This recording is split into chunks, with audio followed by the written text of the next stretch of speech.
Hello friends, हम बात करते हैं ए टाइगर इन द जू कविता के बारे में।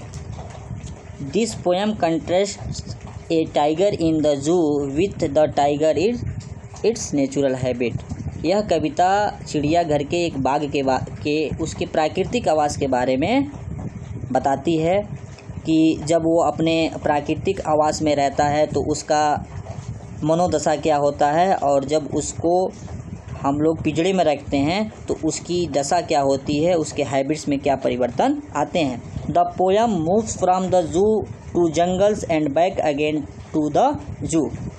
कविता चिड़ियाघर से जंगल में जाती है और चिड़ियाघर से में फिर वापस लौट के आती है। Read the poem silently once and say which stanza speak about the tiger in the zoo and which ones speak about tiger in the jungle। कविता को चुपचाप पढ़ें और बताएं कि कौन सा स्टेंजा, कौन सा लाइन चिड़ियाघर के बारे में बताती है और कौन सा जंगल के बारे में बताती है। He stalks in his vivid strips the few steps of his cage, pads of velvet quick in his quick race. यहाँ पे हम बात कर लेते हैं कुछ वर्ड मीनिंग की। स्टाइल्स मतलब होता है शान से चलना, विविड का मतलब होता है चमकीला, स्ट्रिप का मतलब होता है धारियाँ, पैड का मतलब होता है तलवा, वेलवेट का मतलब होता है मखमली या मखमल, रेज का मतलब होता है क्रोध, और क्विक का मतलब होता है शांति से या खामोशी से। एक बाघ है जो पिंजड़े में है, उसके शरीर पर बनी धारियाँ बहुत चमकीली है, उसके पैरों के तलवे गद्देदार व मुलायम हैं, इसलिए वह बिना आवाज़ किए चल रहा है, लेकिन उसके शाही चाल मात्र कुछ कदमों तक ही सीमित रहता है क्योंकि वह पिंजड़े में बंद है। इसलिए वह क्रोधित रहता है परंतु वह शांत रहता है, अपने क्रोध को जाहिर नहीं कर पाता है। नेक्स्ट लाइन में कवि ये कह रहा है, He should be lurking in the shadow, sliding through the long grass near the water hole where plump deer pass।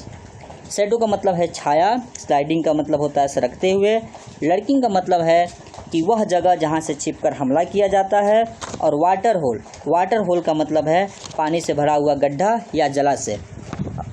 अब यहाँ पे कवि ये कह रहा है कि यहाँ कवि जंगल में रहने वाले बाघ का बात करता है और वह कल्पना करता है कि बाघ किसी एक स्थान पर छिपकर अपने शिकार का इंतज़ार कर रहा होगा या किसी जलाशय के पास सरक रहा होगा। वह अवश्य ही किसी मोटे ताजे हिरन की पर आक्रमण करने की तैयारी में लगा होगा।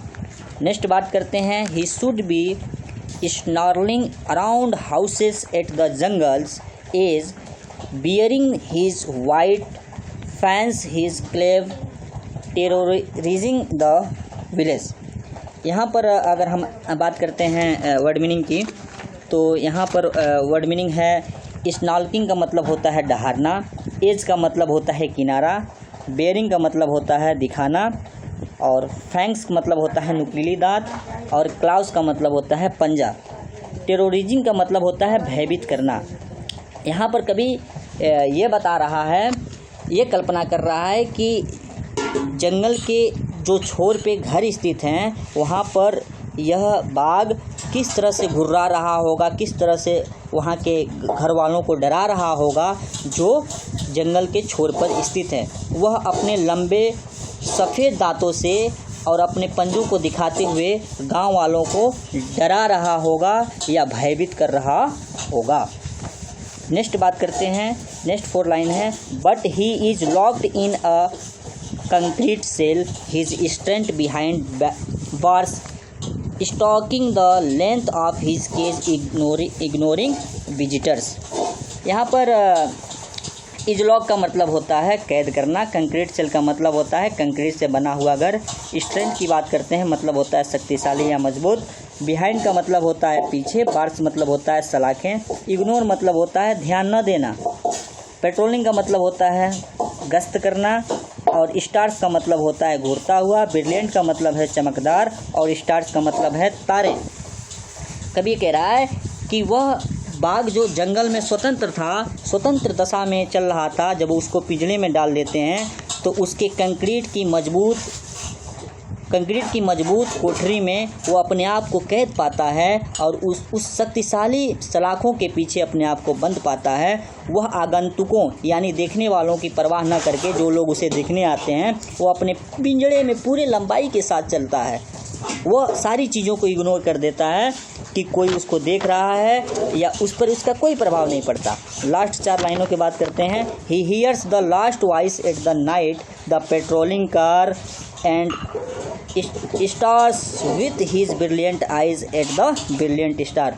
पिंजड़े में बंद जो बाघ है वो रात में गश्त लगाती हुई गाड़ियों की अंतिम आवाज़ तक सुनता है और अपनी चमकदार आँखों में चमकीली तारों को घूरता है। अपनी चमकदार आँखों में वो चमकीले तारों को घूरता रहता है और इसके सिवा वो कुछ नहीं करता है।